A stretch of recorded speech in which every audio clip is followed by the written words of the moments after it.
My name is Frank Pasquale, and I'm a professor of health law. And it's a great honor to be giving an award tonight to Representative Joe Barton.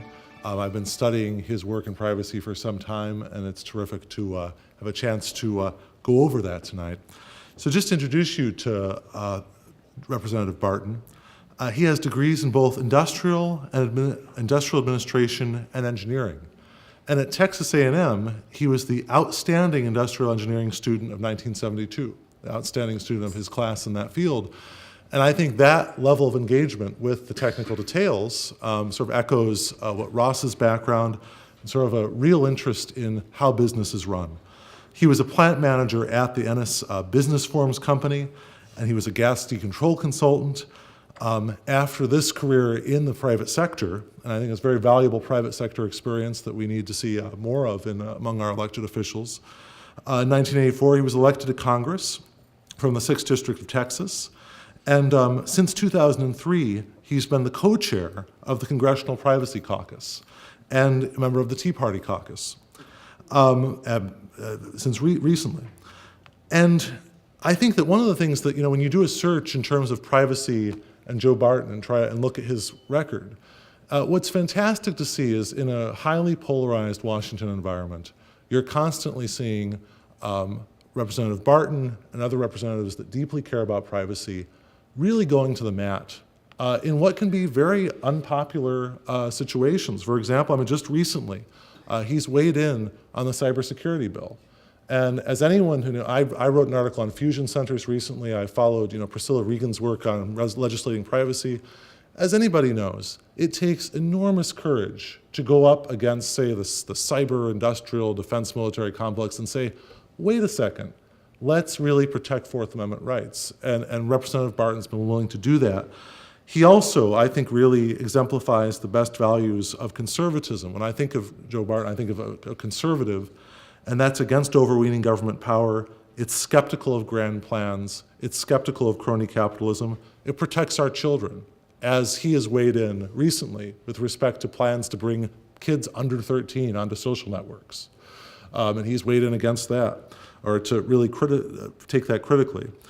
And finally, and I think most importantly for our purposes tonight, when you look at some of the legislation that Representative Barton has actually gotten through with respect to this banning the sale of personal health information without patient consent, other legislation involving audit trails and things, I think these are really the foundation for health privacy enforcement in the future. So it's a great honor tonight and privilege to award this Louis D. Brandeis Award to Joe Barton. So thank you so much.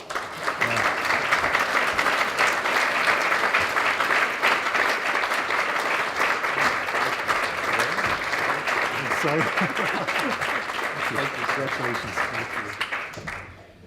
Well, thank you. It really is an honor to be the first congressional recipient of the Brandeis Award. I say first because Mr. Markey hadn't received his yet. But it does feel somewhat challenging, to be honest, to be up here. We have two PhDs who are receiving awards, and then you got two congressmen, one from Massachusetts who's a liberal and one from Texas who's a conservative. It says something about the issue that people that are extremely well educated, like our PhDs, can work so hard for privacy, and then people that are elected, and in the case of the Congress, Mr. Markey and myself, the requirements to work at McDonald's are higher than the requirements to be a congressman.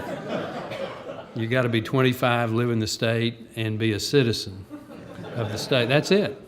There's no educational, there's no IQ requirement, there's no property.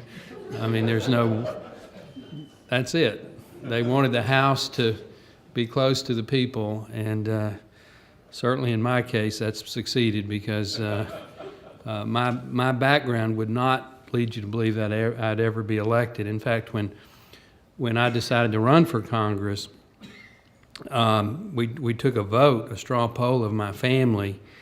I polled my mother, my father, my wife, and my two grandmothers, and myself, and it was 4-1 not to do it.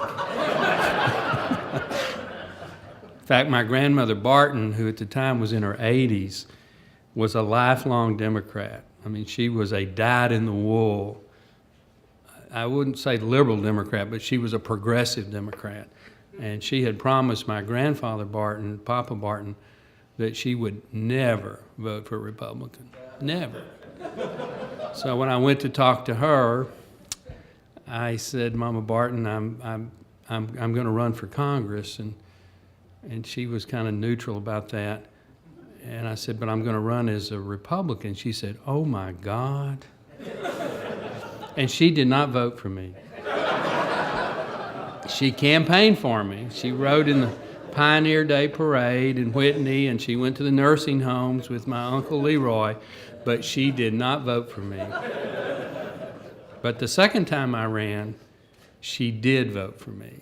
I did finally get her. And then the third time, before she passed away, she voted straight Republican. But that's because she voted absentee and I voted her ballot. Anyway, it is an honor to be here this evening and to receive this award. As Congressman Markey will tell you when he receives his, it is not easy being for privacy in the United States Congress on either side of the aisle.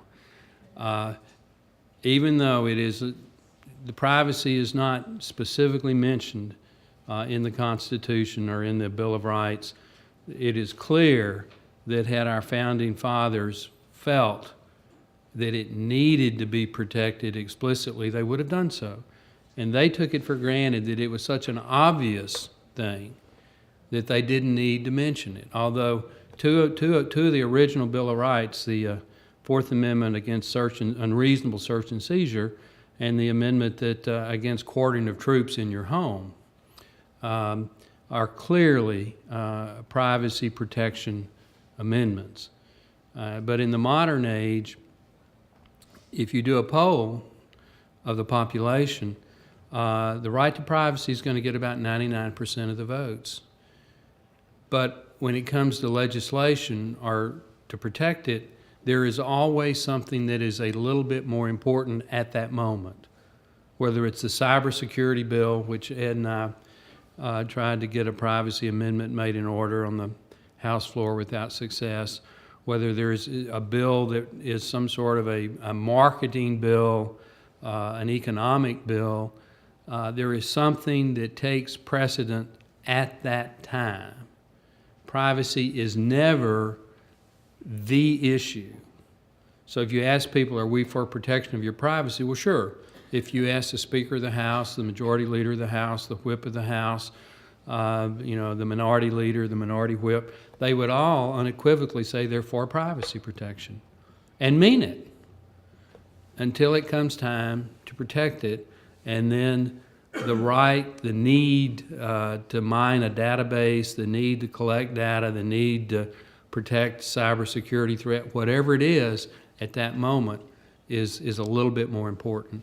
And so Congressman Markey and I, for almost the last 10 years, I guess, have had the Privacy Caucus, and every year we introduce a bill and we try to get amendments made in order.